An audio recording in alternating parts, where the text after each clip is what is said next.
तो बहुत बहुत स्वागत है आप सबका अपने इस सेशन में। I welcome you all to this session.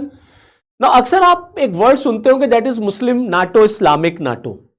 दरअसल ये Muslim NATO, Islamic NATO Pakistan का एक सपना है, जो पाकिस्तान इस्लाम के नाम पर, मुस्लिम ब्रदरहुड के नाम पर एक ग्रुप बनाना चाहता है, जिसमें सारे मुस्लिम कंट्रीज को, अरब नेशंस को वो जोड़ना चाहता है, और जिसका मोटिव होगा against India, against Israel. Okay, कुछ दिन पहले टर्की ने भी इसमें इंटरेस्ट शो दिखाया था कि हम भी इस्लामिक नाटो का मेंबर बनना चाहते हैं। और ऑपरेशन सिंदूर में भी हम सबने देखा कैसे टर्की ने पाकिस्तान की हेल्प की। और टर्की को काउंटर करने के लिए भारत ने भी एक के बाद एक अपनी चाल चलनी शुरू की कि कैसे ये पाकिस्तान और टर्की के नेक्सस का जवाब दिया जाए। क्या जवाब हो सकता है? तो आप देखेंगे कि भारत ने टर्की के अगेंस्ट साइप्रस से अपनी दोस्ती बढ़ाई। लास्ट टाइम आप देखेंगे भारत के prime minister Shri Narendra Modi Cyprus की यात्रा पर जाते हैं, और अभी 22 तारीख को, 21-22 मई को आप देखिए साइप्रस के राष्ट्रपति भारत आए हुए थे। क्लियर? और दोनों के रिलेशंस, इंडिया और साइप्रस के रिलेशंस इस समय बढ़ करके स्ट्रैटेजिक पार्टनरशिप तक जा चुके हैं। अब वो व्यापार और वो एनर्जी, ट्रेड, ये सब तो है ही है। अब यहां पर बातचीत डिफेंस की और स्ट्रैटेजिक पार्टनरशिप तक रिलेशन पहुंच चुका है, क्योंकि साइप्रस भी जानता है कि टर्की को काउंटर करने में इंडिया उसके लिए बहुत हेल्पफुल हो सकता है, क्योंकि भारत के पास एक से एक वेपन्स है, एक से एक औजार है, एक से एक टूल्स हैं, डिफेंस इक्विपमेंट्स हैं, और लगातार डिफेंस के सेक्टर में इंडिया एक के बाद एक माइलस्टोन अचीव कर रहा है। तो एक तरफ हम देखते हैं कि साइप्रस के राष्ट्रपति भारत आए। अब देखिए भारत के विदेश मंत्री साइप्रस पहुंचे हुए हैं, जयशंकर साहब, just to attend the European Union foreign ministers meeting. तो दिस शोज, ये दिखाता है कि इंडिया के लिए साइप्रस और साइप्रस के लिए इंडिया कितना महत्वपूर्ण है। अब जरा साइप्रस की लोकेशन आप देख लीजिए। तो साइप्रस आपको मेडिटेरियन सी में पड़ेगा दोस्तों। ये आपका मेडिटेरियन सी है, this is Mediterranean sea. Okay, ये आपका मेडिटेरियन सी है। ये आप देखेंगे टर्की है, ये है साइप्रस। और टर्की और साइप्रस में 36 का आंकड़ा है, बिल्कुल नहीं बनती। मेडिटेरियन सी के रिसोर्सेस को लेकर लड़ाई है यहां। दरअसल टर्की, साइप्रस, ग्रीस और इजराइल, इनके बीच एंटी है। इजराइल, साइप्रस और ग्रीस एक हैं, एक अलायंस है अगेंस्ट टर्की। टर्की मेडिटेरियन सी के रिसोर्सेस को यूज करना चाहता है, साइप्रस और ग्रीस उसको काउंटर करते हैं। तो खैर वो तो अलग की बात है, वो किसी और वीडियो में हम लोग डिस्कस करेंगे। अब यहां पर आप देखें, अगर ये साइप्रस को आप देखें तो साइप्रस भारत के लिए एक गेटवे हो सकता है टू यूरोप। अगर यूरोपियन मार्केट में इंडिया को जाना है तो Cyprus can provide that gateway, Cyprus can act as the gateway. वो एक रास्ता भारत को दे सकता है साइप्रस। दूसरा, टर्की को काउंटर करने के लिए, टर्की को सबक सिखाने के लिए कि तुमने कैसे पाकिस्तान की मदद की ऑपरेशन सिंदूर में, अब हम तुम्हारे खिलाफ भी एक्ट करेंगे। तो साइप्रस है, ग्रीस है, इजराइल है, ये भारत के लिए बहुत हेल्पफुल हो सकते हैं, जिस पे भारत काम भी कर रहा है। जब मैंने आपसे कहा कि दोनों के रिलेशन देखिए स्ट्रैटेजिक पार्टनरशिप तक पहुंच चुके हैं, तो एक डिफेंस डील साइप्रस ने भारत के साथ साइन की है, जिसमें उसकी नजरें ब्रह्मोस पर, ब्रह्मोस खरीदने के लिए डील साइन हुई है। और ब्रह्मोस की क्या बात करें, जितनी तारीफ करें उतनी कम है। दुनिया ने ब्रह्मोस के परफॉर्मेंस को देखा ड्यूरिंग ऑपरेशन सिंदूर, और ऑपरेशन सिंदूर के बाद आप देखिए दुनिया के कई देशों ने भारत के साथ ब्रह्मोस पर डील साइन की है। फिलीपींस हो गया, इंडोनेशिया हो गया, साइप्रस हो गया, तमाम देश हैं जिनको हम ब्रह्मोस बेच रहे हैं। ब्रह्मोस के साथ साथ भारत का ड्रोन, उसको भी साइप्रस चाहता है। तो साइप्रस ने इंडियन ड्रोन्स को लेकर के भी बातचीत की है। कमिकाजे ड्रोन, कमिकाजे सीरीज के ड्रोन्स, मतलब जैसे नाग शस्त्र, ये नाग अस्त्र सीरीज के ड्रोन चाहिए साइप्रस को। इनकी परफॉर्मेंस ऑपरेशन सिंदूर में दुनिया ने देखी, और इसकी डिमांड जो है देखिए दुनिया के अलग अलग देशों में हो रही है। तो साइप्रस अब भारत के साथ सिर्फ व्यापार नहीं करना चाहता, व्यापार तो है ही है, स्ट्रैटेजिक पार्टनरशिप तक रिलेशन को वो पहुंचा रहा है। और यहां स्ट्रैटेजिक पार्टनरशिप की बात हुई है इस विजिट के दौरान।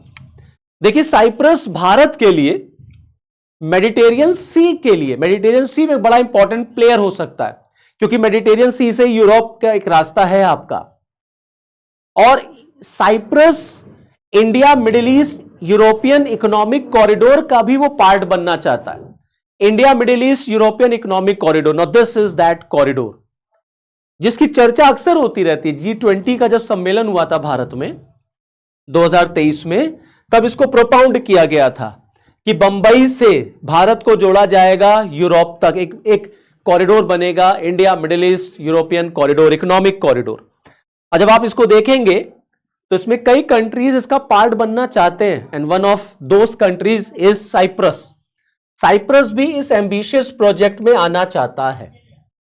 तो जो पाकिस्तान का इस्लामिक नाटो का कॉन्सेप्ट है, जहां एक तरफ Pakistan is busy to bring all Arab nations, all Muslim countries together on the ideology of Islam, on the ideology of Muslim भाईचारा, ब्रदरहुड, इस्लामिक भाईचारे के नाम पर पाकिस्तान तमाम मुस्लिम देशों को, अरब देशों को एक मंच पे लाना चाहता है। और स्पेशली जब इजराइल ने कतर पे हमला कर दिया, तो जितने भी अरब कंट्रीज हैं, मुस्लिम देश हैं, उनके ऊपर एक डर, उनके मन में एक डर बैठ गया इजराइल को लेकर के, और पाकिस्तान के अंदर तो डर भारत को लेके है ही है। तब बात होने लग गई इस्लामिक नाटो की। जैसे एक नाटो है, वैसे हम लोग अपना एक ग्रुप बनाए, चलो इस्लामिक नाटो, जहां एक पर हमला सब पर हमला होगा। और आप देखेंगे कि पाकिस्तान ने सऊदी के साथ एक डिफेंस पैक्ट भी साइन किया था इसी कॉन्सेप्ट पर। इसी मुस्लिम नाटो में, इसी पाकिस्तान और सऊदी के डिफेंस पैक्ट में टर्की भी शामिल होना चाहता है। इसने भी, टर्की ने भी अपना इंटरेस्ट शो किया है। ये जो गठजोड़ है, जो नेक्सस है स्पेशली पाकिस्तान और टर्की का, now this is a challenge for India. अब इसी का आंसर इंडिया साइप्रस के साथ अपने संबंधों को बढ़ा करके दे रहा, और साइप्रस भारत के साथ संबंधों को बढ़ा के टर्की को जवाब दे रहा है। अब आप देखिए, ये आप देखें, ये मेडिटेरियन सी है, ये आप देखेंगे साइप्रस है, ये टर्की हो गया, ये इजराइल है। और मैंने आपको बताया कि यहां मेडिटेरियन सी के रिसोर्सेस को लेकर के ग्रीस में, टर्की में, साइप्रस में झगड़ा है। इजराइल और टर्की के संबंध जब खराब होने शुरू हुए, क्योंकि टर्की इस समय टोटली अगेंस्ट इजराइल है, तो जब टर्की और इजराइल के रिलेशन खराब हुए, तो इजराइल ने साइप्रस और ग्रीस से अपने रिलेशंस मजबूत किए। और इस समय इजराइल, ग्रीस और साइप्रस, ये तीन ट्रायंगल हैं, ये तीन against Israel, against Turkey. Israel, Greece और साइप्रस अगेंस्ट टर्की। इस पूरे मेडिटेरियन सी में जो टर्की को काउंटर करना है, इसीलिए बेंजामिन नेतन्याहू एक हेक्सागन अलायंस की बात करते हैं, एक हेक्सागन अलायंस। और वो इंडिया और इजराइल की बात करते हैं कि भारत और इजराइल का जो संबंध है, hexagon alliance. Netanyahu announces Israel India hexagon alliance. अब ये हेक्सागन अलायंस क्या है? हेक्सागन अलायंस में कई कंट्रीज शामिल हैं जिसमें इंडिया और इजराइल तो है ही है, कई इसमें ग्रीस भी है, इसमें साइप्रस भी है, और कई अरब देश भी हैं जो इजराइल को रिकॉग्नाइज करते हैं। और ये हेक्सागन अलायंस शिया और सुन्नी रैडिकल एक्सेस जो है, शिया और सुन्नी का रैडिकल एक्सेस, उनके अगेंस्ट ये हेक्सागन अलायंस काम करेगा। तो कुल मिलाकर के this alliance is against Pakistan and Turkey nexus. तो भारत कई फ्रंट पे काम कर रहा है अपने दुश्मनों से निपटने के लिए।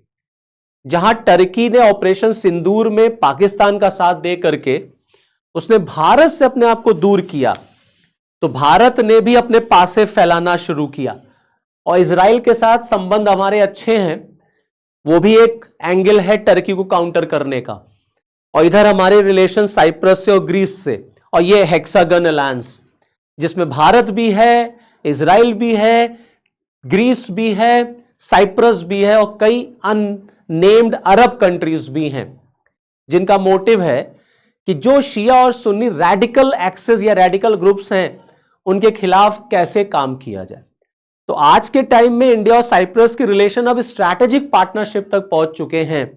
और यहां से भारत और साइप्रस दोनों मिलके अपने अपने दुश्मनों को जवाब दे रहे हैं। So this is all from this video. Next video में आपके साथ फिर मिलूंगा, तब तक के लिए जय हिंद।